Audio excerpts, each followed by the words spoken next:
सभी का नमस्कार। आज की राजनीति विज्ञान की कक्षा में सबका स्वागत है। 12वीं आर्ट्स राजनीति विज्ञान में हम खंड 2 से अध्याय 2 का अध्ययन कर रहे हैं। मूल अधिकार, नीति निर्देशक तत्व एवं मूल कर्तव्य। जैसा कि हम जानते हैं कि हमने पिछले वीडियो में मूल अधिकार की आवश्यकता एवं महत्व का अध्ययन किया था। आज हम मूल अधिकार के बिंदु का अध्ययन करेंगे। मूल अधिकार को समझाने से पहले इसके बारे में कुछ संक्षिप्त जानकारी मैं आपको दूंगा। मूल अधिकार, जिसको इंग्लिश में फंडामेंटल राइट्स कहा जाता है, फंडामेंटल राइट्स, मूल अधिकार। मूल अधिकार भारत के सभी नागरिकों को समान रूप से प्राप्त है संविधान के द्वारा, बिना किसी भेदभाव के। सबसे पहला जो हमारा बिंदु है, संविधान के भाग 3। यहाँ पे संविधान के भाग 3 की बात हो रही है। जैसा कि हम जानते हैं कि संविधान के अंदर कुल मिला के वर्तमान में 25 भाग है और मूल संविधान में 22 भाग है। तो संविधान का जो भाग 3 है उसमें मूल अधिकारों का वर्णन है, यानी कौन कौन से मूल अधिकार नागरिकों को दिए गए हैं उसका वर्णन है। दूसरा बिंदु है मूल अधिकारों से जुड़े कुल अनुच्छेद। मूल अधिकारों का जो वर्णन किया हुआ है संविधान में, ठीक है ना, तो कौन कौन से अनुच्छेद हैं जिसके अंदर उसका उल्लेख है, उसका वर्णन है। अनुच्छेद 12 से 35 तक, यानी अनुच्छेद 12 से 35 तक जो संविधान में दिए गए हैं उसमें मौलिक अधिकार यानी मूल अधिकारों का वर्णन है। ठीक है, 12 से 35 तक यानी कुल मिलाकर 23 अनुच्छेद जिसमें मूल अधिकारों का वर्णन है। ठीक है, इसके बाद हम आगे बढ़ेंगे। 44वां संविधान संशोधन 1978। 44वां संविधान संशोधन जब हुआ था तब 1978 में इस संशोधन के तहत संविधान के अंदर बहुत बड़ा संशोधन किया गया था। जैसा कि हम जानते हैं कि मूल संविधान के तहत देश के नागरिकों को 7 मौलिक अधिकार प्राप्त थे। उसमें से एक मौलिक अधिकार को हटा दिया गया था जिसे संपत्ति का मौलिक अधिकार कहते हैं। यहां देखेंगे, संपत्ति के मूल अधिकार से सामान्य कानूनी अधिकार बना, यानी जो संपत्ति का मूल अधिकार था उस मूल अधिकार को संवैधानिक संशोधन यानी 44वां संशोधन के द्वारा 1978 में उसे बदलकर सामान्य कानूनी अधिकार बना दिया गया, जिसके तहत भारत के नागरिकों को 7 की जगह वर्तमान में 6 मौलिक अधिकार प्राप्त हैं। अगला बिंदु है, वर्तमान में नागरिकों को 7 में से 6 मूल अधिकार प्राप्त है। कौन कौन से वह 6 मूल अधिकार हैं जो नागरिकों को प्राप्त है। नंबर 1, समानता का मूल अधिकार, अनुच्छेद 14 से 18। दूसरा है स्वतंत्रता का मूल अधिकार, अनुच्छेद 19 से 22। तीसरा है शोषण के विरुद्ध मौलिक अधिकार, अनुच्छेद 23 व 24। चौथा है धार्मिक स्वतंत्रता का मौलिक अधिकार, अनुच्छेद 25 व 28।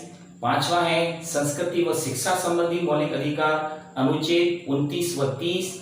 और छठा मौलिक अधिकार है संवैधानिक उपचारों का मौलिक अधिकार, अनुच्छेद 32 के तहत। ये 6 मौलिक अधिकार आज वर्तमान में भारत के नागरिकों को प्राप्त है। उसमें से हम एक एक करके सभी मौलिक अधिकारों का वर्णन हम आगे आने वाली कक्षाओं में करेंगे।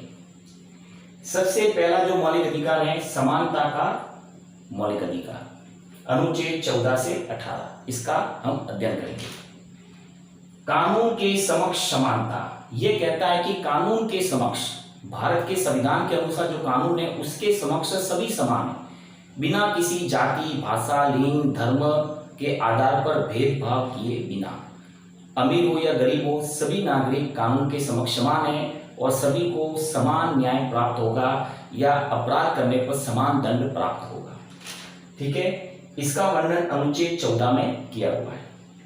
दूसरा बिंदु है धर्म के मूल वंश, जाति, लिंग या जन्म स्थान के आधार पर भेदभाव नहीं। इसका वर्णन है अनुच्छेद 15 में।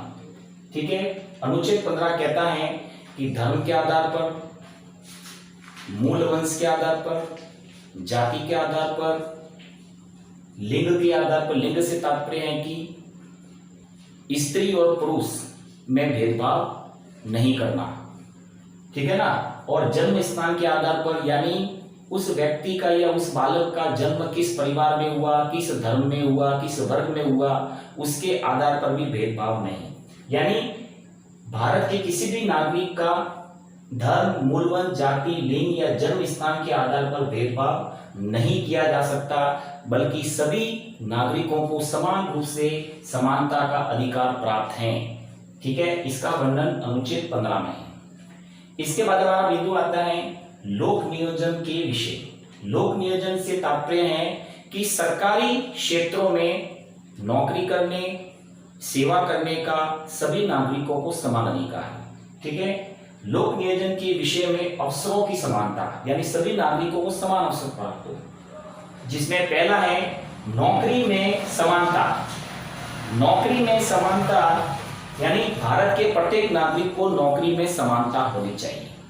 किसी भी नागरिक के साथ में धर्म, मूलवंश, जाति, लिंग, जन्म स्थान या और किसी के आधार पर भेदभाव नहीं होना चाहिए। दूसरा बिंदु है आरक्षण देना। आरक्षण की बात करेंगे कि जब भी लोक नियोजन की बात होती है, नौकरी की बात होती है या अन्य किसी संस्था में किसी पद को प्राप्त करने की बात होती है, ठीक है ना, तो उसमें भाषा, धर्म, जाति, लिंग के आधार पर भेदभाव नहीं करना और समान अवसर प्रदान करना, सभी को समानता का अधिकार देना। जहां पे आरक्षण की बात है, आरक्षण अनुसूचित जाति और अनुसूचित जनजाति और अन्य पिछड़ा वर्ग के लोगों को प्राप्त है।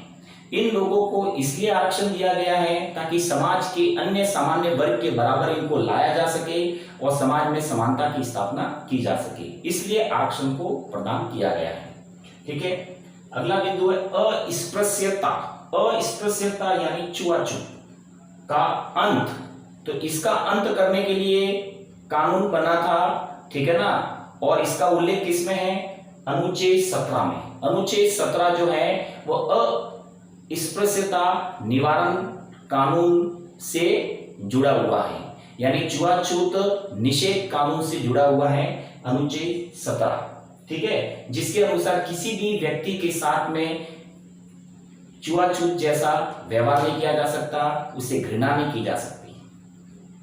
अस्पृश्यता निवारण अधिनियम 1955, अस्पृश्यता निवारण अधिनियम 1955 सबसे पहले बना था, फिर इसमें संशोधन किया गया और नागरिक अधिकार संरक्षण अधिनियम 1955 बना, फिर नागरिक संरक्षण अधिनियम 1955 बनाया गया, यानी इसे और भी सुधार करके मजबूत बनाया गया। फिर इसके बाद बिंदु है अनुसूचित जाति अनुसूचित जनजाति निरोधक अधिनियम 1989, यानी अनुसूचित जाति अनुसूचित जनजाति जिसको SC ST कहते हैं उनके लिए निरोधक अधिनियम 1989 पारित किया गया।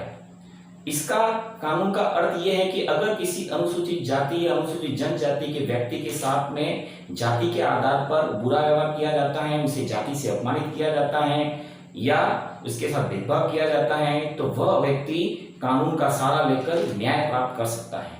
ठीक है ना, ये कठोर कानून है। इसके बाद हमारा अंतिम बिंदु आता है उपाधियों का अंत। ये सारे बिंदु समानता के अधिकार के अंदर ही आते हैं। ठीक है ना, हम समानता के अधिकार का ही वर्णन समझ रहे हैं। तो अंतिम बिंदु है उपाधियों का अंत। उपाधियों से यानी जो लोगों को उपाधियां दी जाती है, ठीक है ना, इसमें देखेंगे कि अनुच्छेद 18 में इसका वर्णन है। ठीक है ना, सेना, शिक्षा और राष्ट्रीय उपाधियां के अलावा अन्य पर रोक, यानी सेना के द्वारा जो उपाधियां दी जाती है हमारे सैनिकों को, ठीक है ना। दूसरा हमारा जो है कि शिक्षा के क्षेत्र में जो उपाधियां दी जाती हैं, सेना के क्षेत्र में, शिक्षा के क्षेत्र में, और राष्ट्रीय उपाधियां जो दी जाती है, भारत रत्न, पद्म विभूषण, पद्म भूषण, ये जो उपाधियां दी जाती है, ये उपाधियां हमारे देश में दी जाती है, लेकिन इसके अलावा और कोई उपाधि किसी भी व्यक्ति, संस्था या किसी और व्यक्ति को या सरकार को देने का अधिकार नहीं है। ये हमारे संविधान के अंदर कानून है, ठीक है ना।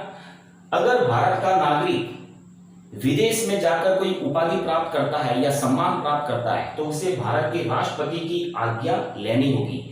राष्ट्रपति की आज्ञा के बिना वह विदेशी उपाधि प्राप्त नहीं कर सकता है। ब्रिटिश सरकार भी अपने शासन काल में, जब भारत पे उनका राज था, तो भारत के लोगों को अपने स्वार्थ के लिए उपाधियां दिया करती थी, जिससे कि समाज में असमानता पैदा होती थी। उसी असमानता को समाप्त करने के लिए उपाधियों का अंत किया गया।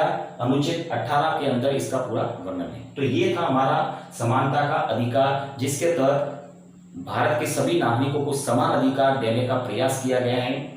इसके आगे का मौलिक अधिकार, स्वतंत्रता का अधिकार, उसका वर्णन हम आगे की कक्षा में करेंगे। धन्यवाद।